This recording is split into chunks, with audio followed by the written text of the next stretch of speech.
beda antara pemimpin dan pimpinan. Bahwa betapa pentingnya aspek pendidikan bila kita ingin Indonesia ini betul-betul maju tadi. Kata orang bijak kan setiap zaman ada tantangan masing-masing. Jadi leadership disebut values, behavior, perilaku, nilai-nilai. Itu pemimpin itu boleh jadi kita tidak punya jabatan apapun. Tapi kalau kita memiliki perilaku tadi, perilaku jujur, perilaku visioner, perilaku menggerakkan, perilaku tanggung jawab, perilaku melayani, maka dia adalah pemimpin kita.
Assalamualaikum warahmatullahi wabarakatuh. Para pemirsa Budiman, masih bersama tamu kita Mas Sudirman Said dalam acara Sebi Sebening Hati Ibu Pertiwi. Kita lanjutkan diskusi kita yang luar biasa dan penuh hikmah tadi. Mas Sudirman, ini tadi banyak sekali ekspresi tentang dunia pendidikan. Dan sepertinya negeri kita yang kita cintai ini, mungkin kita menghadapi dunia pendidikan dengan segala potensi dan kemungkinan tantangan kita ke depan, baik di katakanlah sektor hulu dan hilirnya Pak ya. Tapi kita juga akan menghadapi bonus demografi menuju Indonesia Emas 2045. Nah, kita ingin dengar dari Mas Dirman, apa yang mesti kita lakukan dan bagaimana kita bisa merebut masa depan untuk bangsa kita ini. Ini menarik ya. Coba kita lihat sejarah sedikit. Waktu naskah pembukaan Undang-Undang Dasar dirumuskan itu, betapa hebatnya visi para bapak bangsa ya, para pendiri bangsa. Dia menyebutkan atau dituliskan memajukan kesejahteraan umum, mencerdaskan kehidupan bangsa dan ikut serta dalam ketertiban dunia. Jadi salah satu tujuan kemerdekaan, tujuan bernegara adalah bagaimana kita bisa membangun bangsa yang cerdas. Bukan individu ya. Individu kan tergantung kemampuan masing-masing. Kalau bangsa yang cerdas artinya memang negara ini dibangun untuk membuat semua orang memiliki pendidikan yang baik. Jadi kalau kita ngomongin pendidikan sekarang, maka itulah salah satu tujuan besar dari kita merdeka gitu. Dan tidak boleh diabaikan. Dan saya kira jalan kita sudah baik lah. Ada kewajiban di konstitusi 20% dari anggaran kita untuk pendidikan. Lepas dari implementasinya itu hal lain. Dan secara personal juga kita banyak, termasuk saya sendiri, bahwa pendidikanlah yang membuat kita dientaskan dari banyak sisi, tentu saja dari wawasan, dari pengetahuan, dari kecerdasan, tapi juga dari ekonomi kan, dari pergaulan, dari segala macam. Jadi pendidikan adalah alat mengentaskan masyarakat. Kalau Nelson Mandela bilang itu senjata paling ampuh untuk memajukan masyarakat dan pendidikan. Kalau Pak Anies menyebutnya eskalator sosial, orang-orang bisa dientaskan dari kemiskinan, dari keterbelakangan dan sebagainya.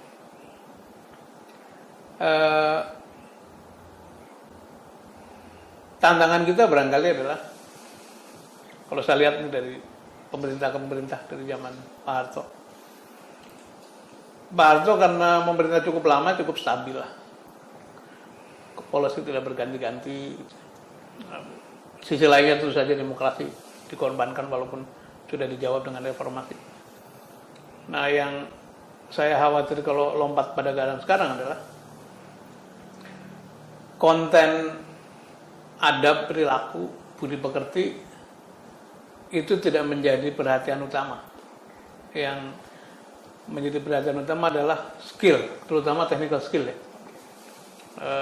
Tapi soft skill itu barangkali sekarang sudah mulai dapat, lumayan lah, sudah mulai, walaupun belum cukup merata. Tapi hal-hal yang sifatnya nilai-nilai luhur itu makin hari, baik karena kurikulumnya tidak cukup kuat ke arah sana, maupun karena praktek keseharian yang ditunjukkan oleh para pendidik yang sesungguhnya. Siapa tuh para pendidik sesungguhnya?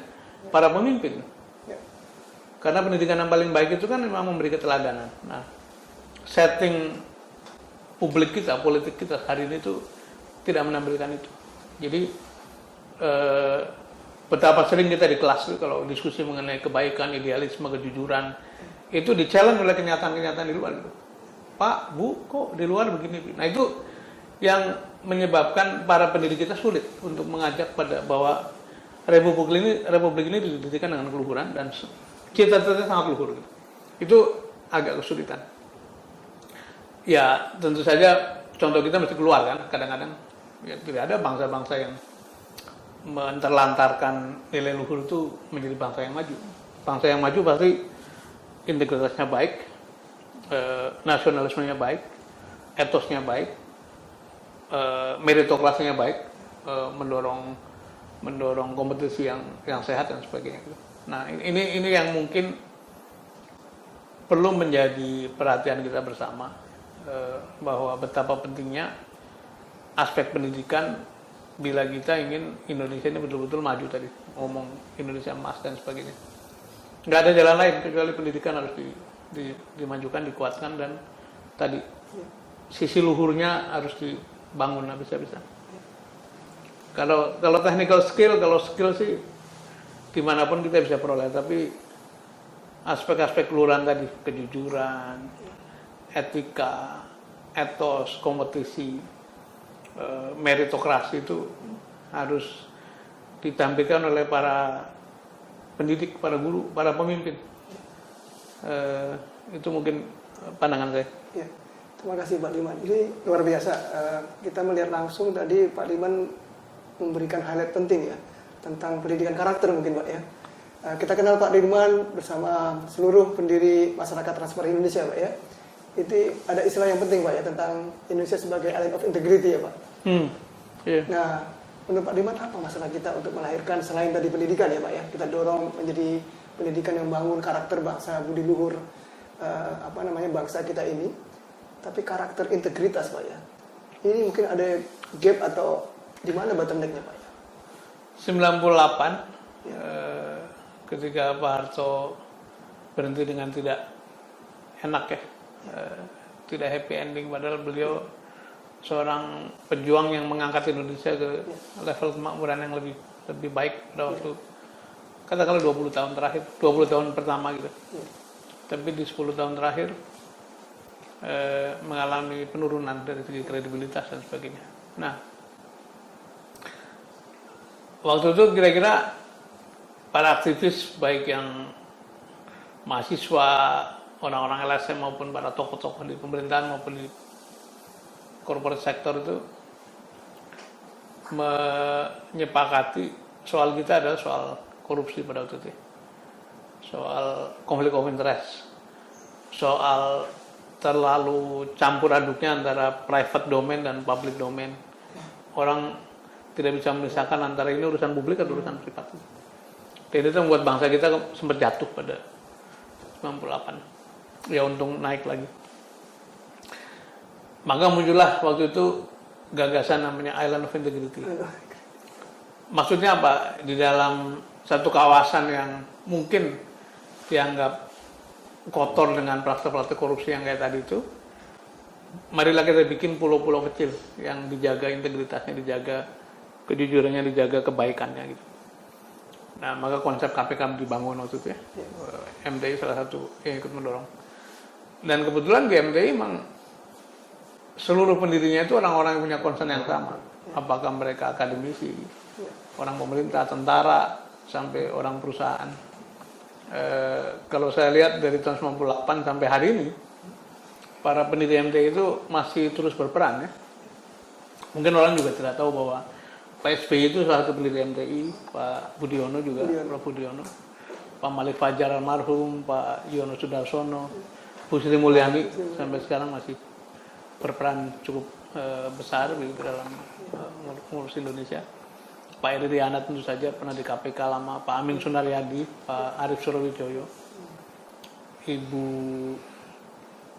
Sri Mulyani itu saya sebut, dan sejumlah tokoh lain. Saya termasuk yang paling muda waktu itu karena bagiannya kira-kira suruh ketik lah ya. Mereka diskusi, kita ngetik, ngetik konsep kira-kira. Island Integrity itu disusun dengan background seperti itu. Harapannya itu ditularkan gitu. Dan sebetulnya 10 tahun pertama trennya sangat baik. Reformasi ya. Ada Mahkamah Konstitusi dilahirkan, itu kan juga bagian dari Island Integrity. Ada komisi yudisial yang bisa mengawasi para hakim atau pengadilan. Ada komisi kejaksaan, komisi kepolisian segala macam. PPK diperkuat pada waktu itu.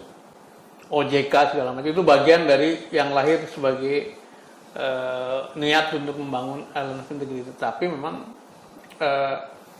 yang menghitam putihkan hal-hal seperti itu adalah suasana kepemimpinan nasional. Tergantung, kalau ini kita nggak ngomong presiden wakil presiden saja, tapi presiden, wakil presiden, para menteri, para ketua lembaga tinggi bagaimana sikapnya. Nah, pada awal reformasi kan semangatnya hampir sama tuh. Kita tidak boleh mengulangi kesalahan masa lalu gitu. Jadi yang muncul tokoh-tokoh bersih.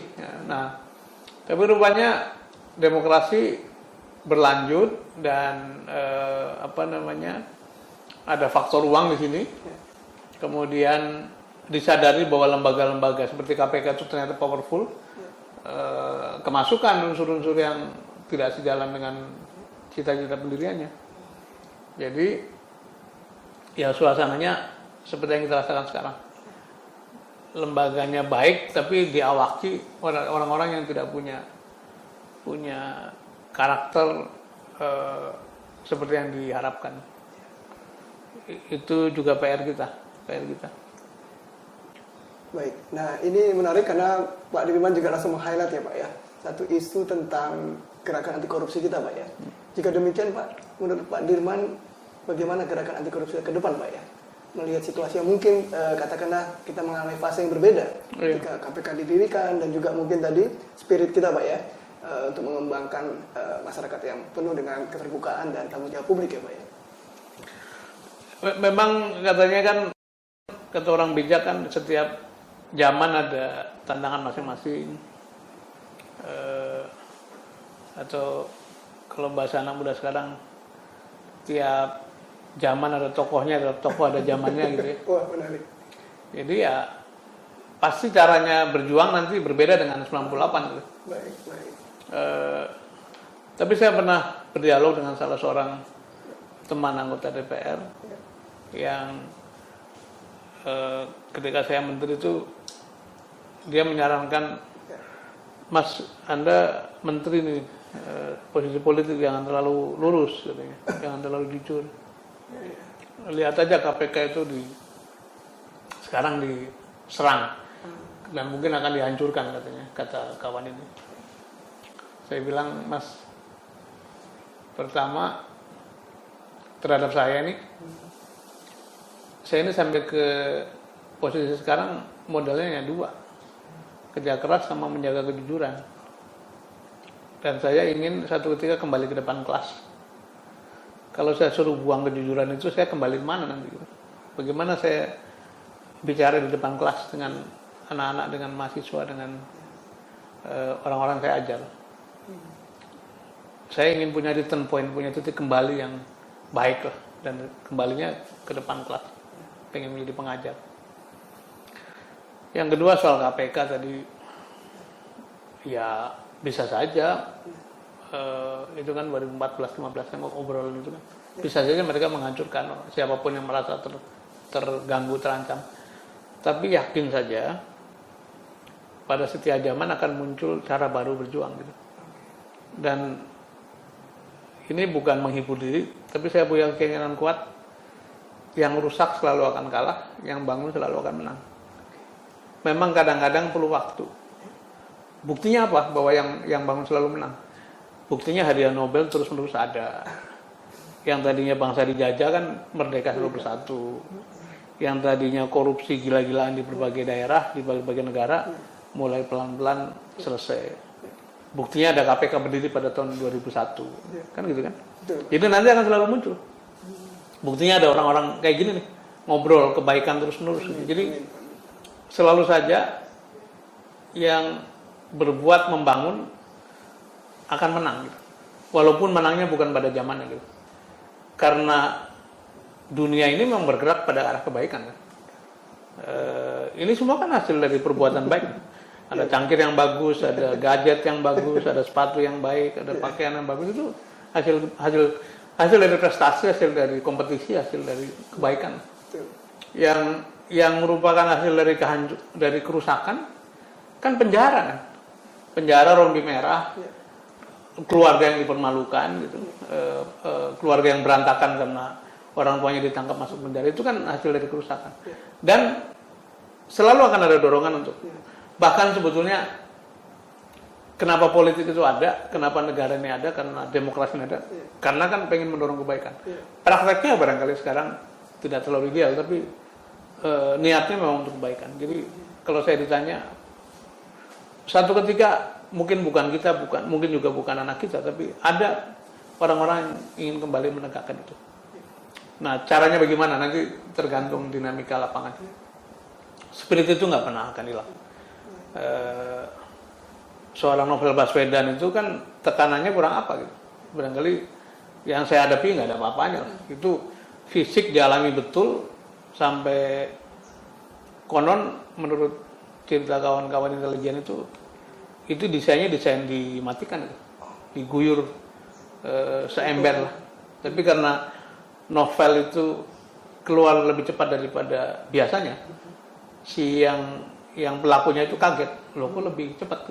Jadi belum siap, baru berdua cangkir apa gitu. Jadi orang seperti novel pun tidak berhenti, apalagi kita yang sebetulnya baik-baik saja. Jadi kita nggak boleh berhenti juga untuk mendorong kebaikan, insya Allah. Ya, amin. Ini luar biasa rekan-rekan, kita langsung mendapatkan dari pelaku sejarah dan juga harapan beliau ya, sebagai pendiri MTI dan bersama tadi tokoh-tokoh yang luar biasa. Negeri ini tidak pernah kehabisan ya Pak ya, spirit tokoh-tokoh besar, tokoh-tokoh yang berdedikasi. Sejak zaman sejarah Indonesia berdiri, kemudian tokoh-tokoh kita, para founding fathers. Saya jadi ingat Pak Diman tadi karena beliau menggaris dua hal ya, tentang transparansi. Pepatah Arab mungkin mengatakan ya, Mas Diman ya, cahaya matahari adalah pembunuh bakteri paling baik. Jadi kalau kita transparan, kalau terbuka, itulah yang menjadi tuntutan masyarakat modern saat ini Pak ya. Di semua sektor dan akuntabilitas, transparansi tentunya menjadi keniscayaan Pak ya. Jadi kalau hari gini masih 4 kulipat ya nonsen Pak. Itu sebetulnya sedang melawan kehendak zaman ya. Orang yang masih mencuri, masih korupsi itu sudah. Ya kemarin aja kan COVID kan suruh dijemur kan, dijemur mempercepat kesembuhan. Dan boleh dilihat ke belakang ya. 1908 itu kan kebangkitan nasional, ya kan? 1928 itu Sumpah Pemuda. 1945 proklamasi kemerdekaan. 1965 revolusi pertama tuh di Orde Baru, Orde Lama ke Orde Baru. 1998 reformasi politik. Kalau dalam istilahnya Candu itu ada putaran sejarah 20 tahunan. Tidak persis 20 tahun tapi 20 tahun. Semua semangatnya itu membawa kepada norma umum. Norma kebaikan, norma keadilan, norma tadi. Istilahnya dibawa ke publik lah. Dan seorang Dewes Dekker yang ditugaskan pemerintah Belanda Tapi ternyata dia berpihak pada pribumi karena kok begini cara pemerintah saya ngurus daerah jajahan katakanlah gitu. Betul. Dibawa ke dalam forum-forum publik kan. Itu kan sebenarnya transparansi. Jadi semua perubahan besar zaman itu karena kita mendorong kepada norma publik gitu. Saya sepakat sekali bahwa orang-orang yang sekarang masih pat gulipat, main kuasa, mencuri, korupsi, ngutip anggaran itu orang-orang yang sebetulnya hidup di masa lalu. Yang tidak paham bahwa zaman menuju kepada arah sebaliknya.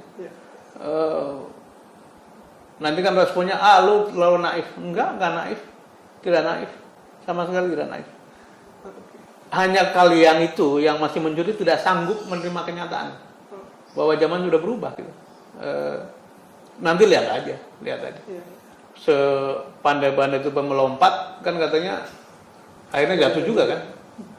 Dulu waktu cerita Papa minta saham itu sepandai-pandainya muter-muter kejeduk juga ke tiang listrik. Gitu. Jadi akan selalu ada yang menyelesaikan. Nah, tugas kita sebagai orang yang ini saya nyebut Bung Hatta ya. Bung Hatta itu pernah pidato di depan alumni UI tahun 57 tanggal 11 Juni.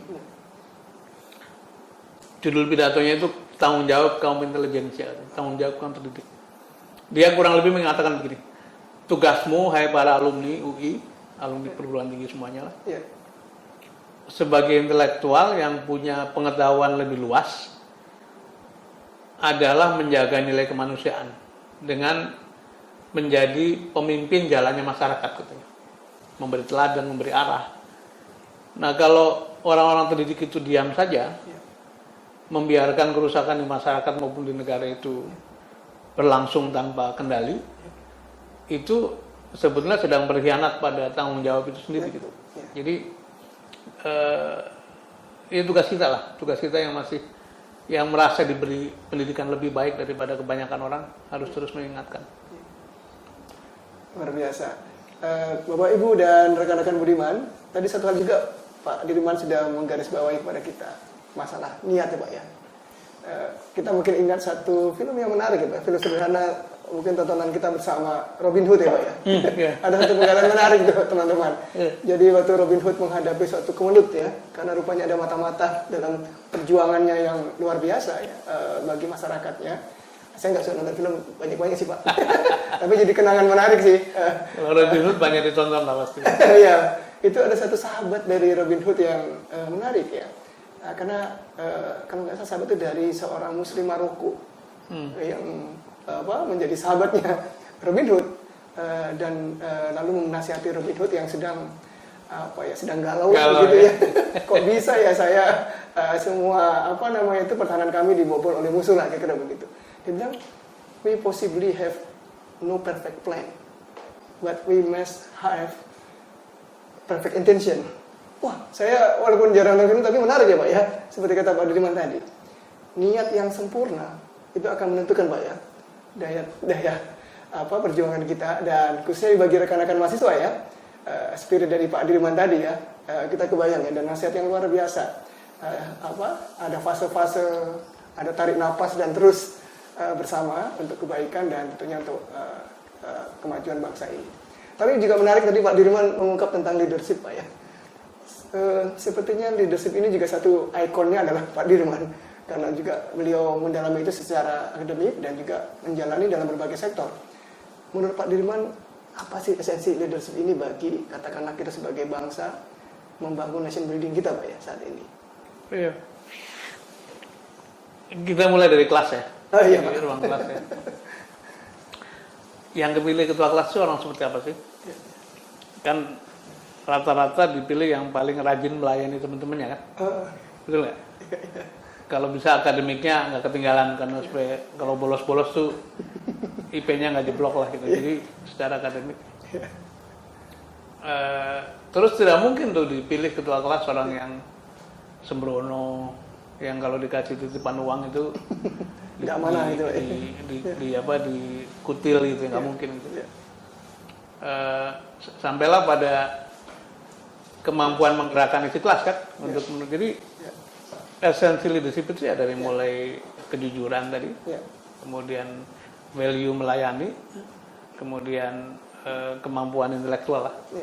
sampai akhirnya menggerakkan dan tanggung jawab. Ya. Ketua kelas biasanya, ketua kelas yang normal itu datang ke kelas paling pagi karena dia mesti ngecek semua, ngecek guru-guru hari itu, kemudian pulang dari kelas paling belakangan karena tidak ingin ada absen atau admin dosennya atau gurunya itu yang ketinggalan. Jadi ada values, ada integritas, ada tanggung jawab, ada kecenderungan melayani, ada kemampuan menggerakkan. Jadi saya mau bilang kepemimpinan itu nggak ada urusannya dengan pangkat, nggak ada urusannya dengan jabatan, nggak ada urusannya dengan upah, nggak ada. Ketua kelas itu bukan jabatan apa-apa, malah kerepotan kan. Jadi leadership is about values, behavior, perilaku, nilai-nilai gitu. Ada beda antara pemimpin dan pimpinan. Kalau pimpinan itu ya kepala sekolah, bupati, wali kota, menteri, direktur utama, itu pimpinan. Tapi pemimpin itu boleh jadi kita tidak punya jabatan apapun. Tapi kalau kita memiliki perilaku tadi, perilaku jujur, perilaku visioner, perilaku menggerakkan, perilaku tanggung jawab, perilaku melayani, maka dia adalah pemimpin kita. Yang repot itu kalau ada gap antara tugas-tugas pimpinan formal dengan kemampuan memimpin. Idealnya itu para pemimpin punya kepemimpinan yang tadi. Kita tidak punya jabatan pimpinan tapi punya kepemimpinan masih lumayan. Masih bisa. Yang repot tuh kalau sudahlah punya jabatan pimpinan tinggi tapi karakter ini nggak ada. Itu jadinya berantakan. Jadi kalau mau membangun kapasitas, bangunlah the true leadership, kepemimpinan yang sesungguhnya, yang itu tidak memerlukan nanti tunggu menjabat, tidak, dari sekarang juga dan itu yang saya coba tekankan pada anak-anak lah, ke mahasiswa, bahkan tadi Anda menyebut di depan IHN tuh fokusnya di sana, fokusnya pengen menyebarluaskan spirit, values, praktek-praktek leadership atau kepemimpinan sejati lah, yang you can do tanpa menunggu SK gitu. Bisa dilakukan kapan saja. Itu pandangan saya mengenai kepemimpinan. Nah, ini kami juga tadi sejak masuk ke ruangan ini, Pak, rumah yang asri dan alhamdulillah. Amin. Menjadi berkah ya, Pak. Amin. Tapi lebih menarik lagi ini kami melihat langsung sosok Panglima Besar Jenderal Sudirman. Jadi ada filosofi nih, Pak, di ruangan yang kami nyaman sekali di sini. Terima kasih, Pak. Mungkin Pak Diman juga ingin memberi inspirasi ini. Kita nggak pernah kehilangan, Pak, ya, tokoh-tokoh besar. Ini yang aslinya, ini KW-nya itu. Iya, Pak. Ya, ayah saya memberi nama Sudirman barangkali pasti punya maksud kan. Pertama-tama beliau pasti kagum pada tokoh itu ya, orang yang sederhana, yang seorang tentara tapi negarawan ya. Orang yang daya juangnya tidak bisa diragukan karena bahkan dalam keadaan sakit memilih bergerilya untuk mengatakan pada dunia bahwa Indonesia masih ada gitu. Dan sakitnya bukan sakit ringan. Iya, betul. Dia paru-paru tinggal separuh katanya. Sesuatu yang sangat berisiko untuk masuk hutan, keluar hutan dalam keadaan dingin. Jadi tapi juga seorang pendidikan kan, mulanya kan seorang guru. Jadi kembali, apakah sebelum diangkat sebagai panglima beliau seorang pejabat? Enggak juga kan? Kan itu inisiatifnya sendiri. Keluar dari peta, ikut berjuang sebagai keluar dari sekolahnya untuk ikut berjuang menjadi bagian dari pembela tanah air atau tentara rakyat pada waktu itu ya. Kemudian ikut, dan naiknya beliau ke dalam posisi tertentu itu karena perbuatannya kan. Bukan diangkat dulu baru berbuat kan. Jadi perbuatannya tadi sebagai pejuang, maka jadilah. Ini kebetulan lukisan ini dibuat oleh Mas Hardi, pelukis terkenal. Pada waktu beliau kirim foto, saya punya koleksi Panglima Sudirman. Boleh buat saya Mas ya, boleh taruh sini terus dikirim lagi. Ini saya tidak tahu tulisan siapa, tapi ada tulisan begini. Ya. Lebih baik kita di atom Ya. daripada merdeka kurang dari 100%. Wah, syukur. Jadi, Luar biasa. jadi dan kata-kata beliau kan banyak sekali yang Ya. yang sangat inspiratif. Nah, ya kita pasang di sini untuk menjadi pengingat lah. Kalaupun tidak 50%, ya 5% dari yang asli jadi lumayan. Iya, Pak. 5% dari yang Penting asli. banget ya, Pak. Itulah. Wah, luar biasa. Demikian pemirsa, kita langsung mendapatkan satu hikmah ya. Ada lukisan Panglima besar Jenderal Sudirman. Spirit Sudirman ini dan Sudirman Said tentunya menjadi bekalan bagi kita. Pak Dirman, tapi kita lihat juga Reform 98. Lalu anak muda mendorong itu dan semua aktivis. Rasa-rasanya demokrasi kita hari-hari ini itu agak galau juga melihat bagaimana pemimpin dalam semua sektor, pemimpin nasional tentunya juga mencari pemimpin yang otentik ya Pak ya. Tidak mudah karena mungkin jangan-jangan kalau tadi mungkin ada isu meritokrasi Pak ya, itu jadi penting dalam semua sektor. Tapi jangan-jangan demokrasi kita apakah memungkinkan pemimpin yang otentik dan pemimpin yang efektif itu bisa kita capai Pak? Ya, kita harus tarik nafas ya ngomongin soal ini, terutama di hari-hari ini. Hari ini tanggal berapa tuh? 25 Pak. 25 ya? Iya. 25 Maret 2022. Malam tadi sedang beredar meme besar-besaran menyuarakan kegalauan pada keadaan negara, kegalauan pada demokrasi, termasuk pada ekonomi sekarang. Jadi kalau saya boleh sedikit mengajak refleksi,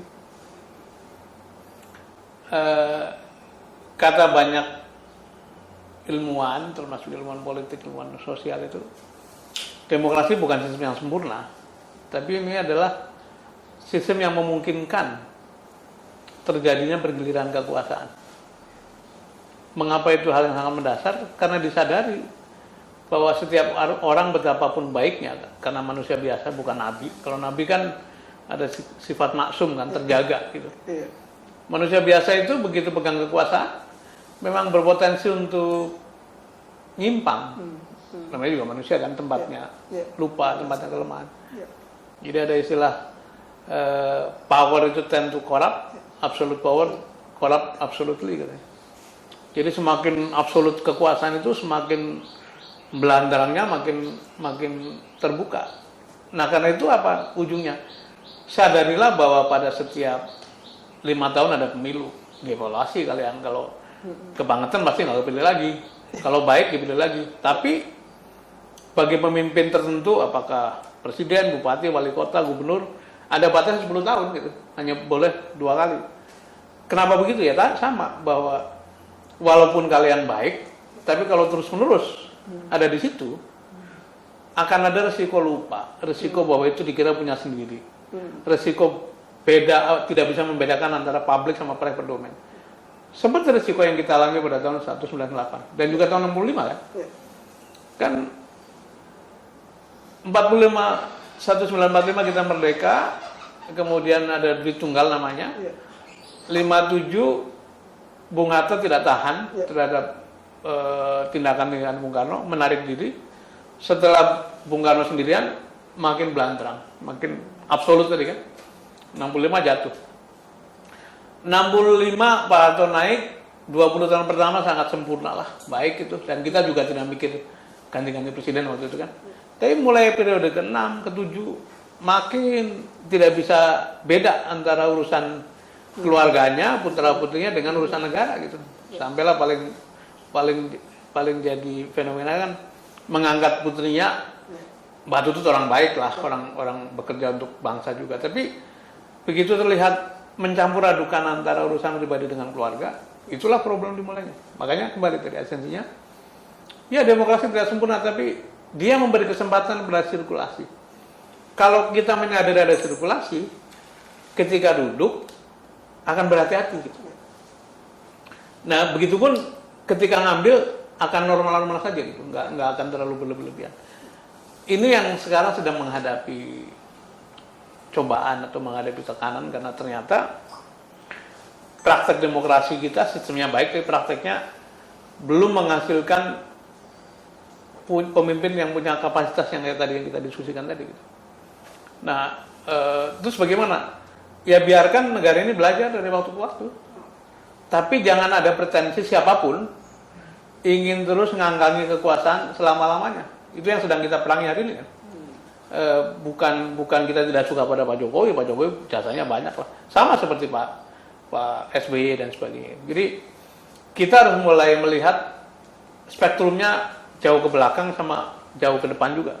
Jauh ke belakang kita belajar dari apa-apa yang tidak sempurna dari Bung Karno, Pak Harto, Pak Habibie dan sebagainya gitu. Ke depan tindakan-tindakan pemimpin sekarang akan berpengaruh pada jalannya bangsa ke depan. Gitu.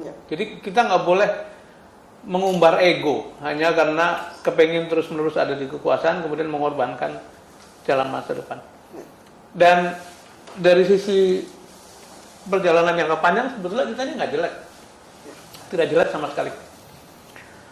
Bayangkan tahun 45 itu ketika merdeka penduduknya 66 juta kalau nggak salah.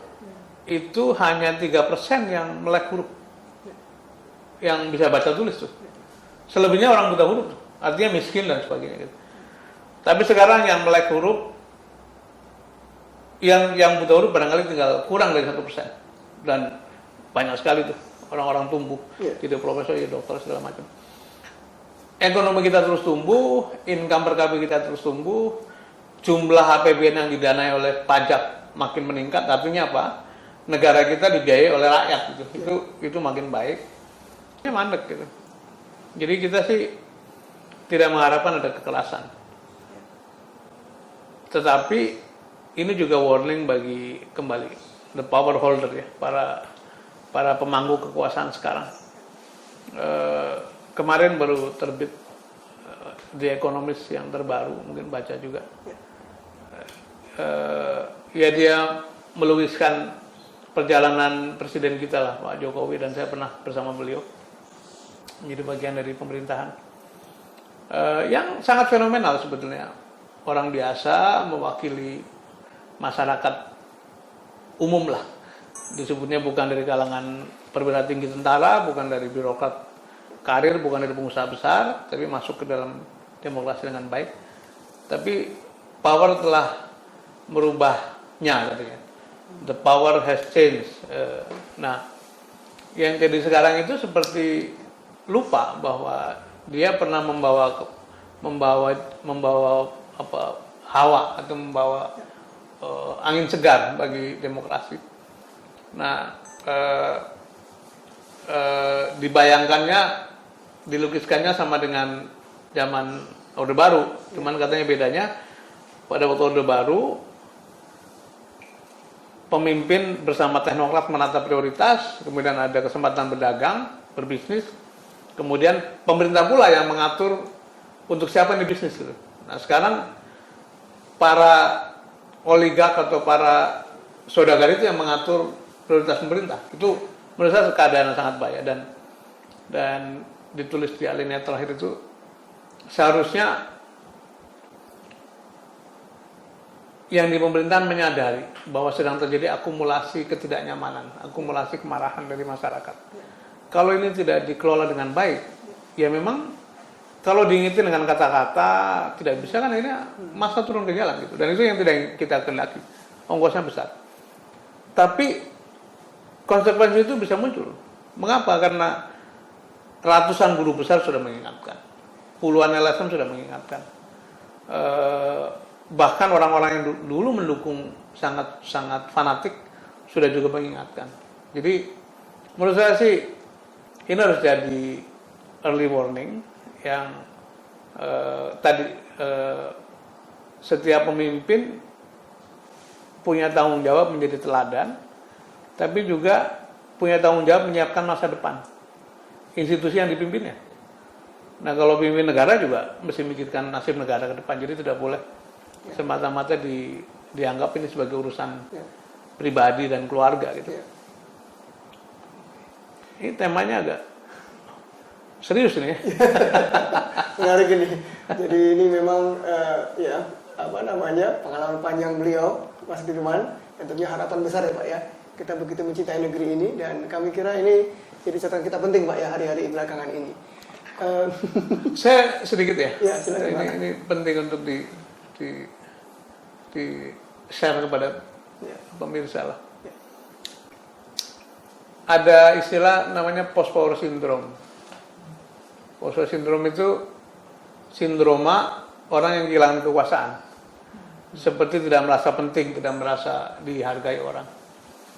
Nah, post-power syndrome ini kadang-kadang mendera orang-orang tertentu untuk duduk selama-lamanya karena ketakutan kita kehilangan.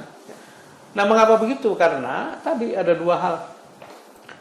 Kalau basis power kita dasarnya dari kompetensi, dari pengetahuan, dari perilaku, dari kejujuran, dari budi pekerti, ini nggak penting lagi mau duduk atau tidak. Duduk ya tetap dihormati, nggak duduk tetap dihormati. Yang gawat itu orang-orang hanya duduk mengandalkan kekuasaan semata-mata, tidak punya kompetensi, tidak punya kejujuran, berkhianat pada rakyat, gitu kan?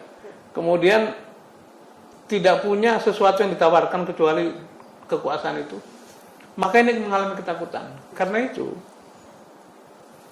kita tidak tahu sekarang kondisinya seperti apa, tapi kalau negara kita mau baik, maka perjuangan kita adalah harus memasukkan sebanyak mungkin orang-orang yang punya karakter kayak tadi. Karena orang kayak tadi itu yang menyadari bahwa kekuasaan itu, ya memang kekuasaan itu diskresi kenikmatan, tapi sisi lainnya ada loh. Apa itu? Sisi lain kekuasaan di luar soal diskresi dan kenikmatan keutamaan, itu adalah tanggung jawab, itu adalah amanah, itu adalah pengorbanan, itu adalah layanan pada masyarakat. Kalau orang yang menyadari dua hal ini, ya, maka ketika mendapatkan ya dengan cara-cara yang normal saja, gitu, ya biasa-biasa aja. Tapi pun ketika mendapatkan juga tidak dipegang selama-lamanya, gitu. Karena ada dua sisi kan.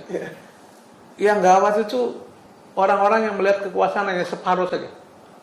Dianggapnya soal keutamaan, dianggapnya soal privilege, dianggapnya soal kenikmatan. Itu akan megangin selama-lamanya.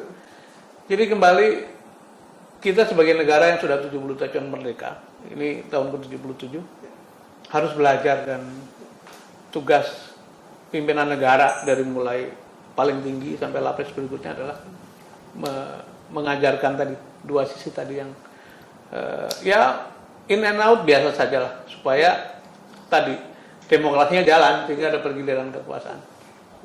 Mungkin gitu. Ya, ini insight yang penting ya bagi kita semua teman-teman, dan luar biasa. Kalau kita perhatikan juga ya Pak Dirman, bagaimana kita bisa menjaga arus reformasi ini, dan hari-hari ini tadi seperti beliau katakan, kaum intelijensia, kaum cendekiawan, kaum terdidik, dan juga masyarakat luas dengan kecintaannya lah membangun menjaga keberkahan bagi negeri ini. Mas Dirman, ini juga dalam aspek lain, karena kita juga mencatat Mas Dirman punya pengalaman panjang yang harus dibagi kepada kita semua kaitan dengan transformasi organisasi. Jadi tadi seperti dikatakan, kita ingat ada katakanlah prophetic leadership ya Pak ya, leadership yang juga berlandaskan kepada nilai-nilai religius. Agama apapun, bangsa apapun, nilai-nilai fitrah ini akan selalu bersemayam Pak ya.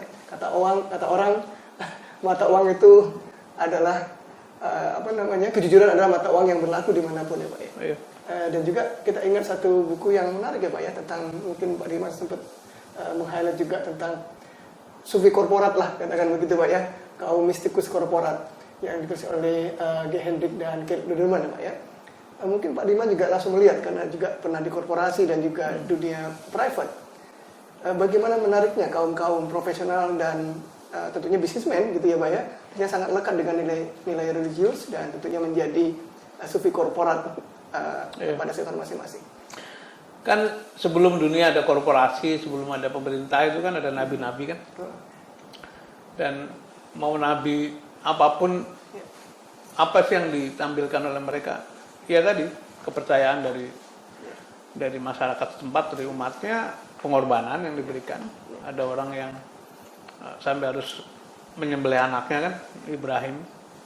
Kemudian tidak mungkin dipercaya kalau tidak jujur, amanah segala macam itu. Sampailah pada tugas mendidik kan, edukasi.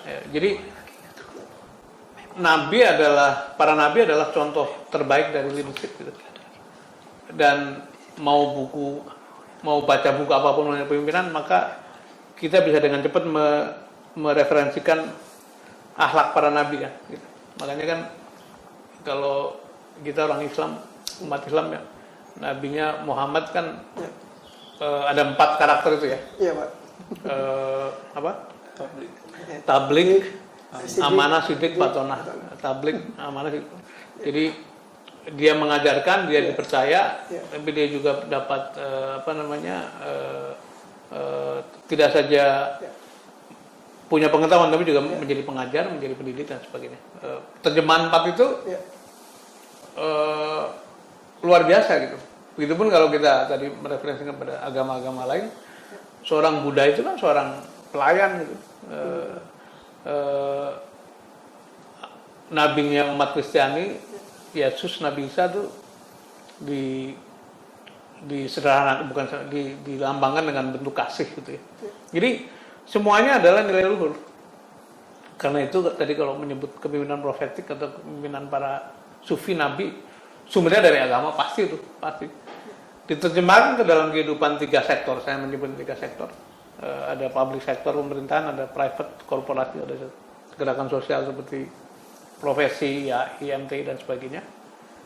Ada satu benang merah, namanya intrinsic values, ya, nilai-nilai intrinsik kepemimpinan. Kembali pada mimpin apapun, kalau punya 4-5 unsur tadi, orang butuh dipimpin dengan kejujuran, orang butuh dipimpin dengan visi, dipimpin dengan kompetensi, dipimpin dengan kemampuan menggerakkan. Jadi 4-5 ini mau dimanapun diperlukan gitu. Dan kalau saya ditanya buktinya apa? Banyak orang-orang yang keluar masuk berbagai sektor menggunakan itu kok gitu.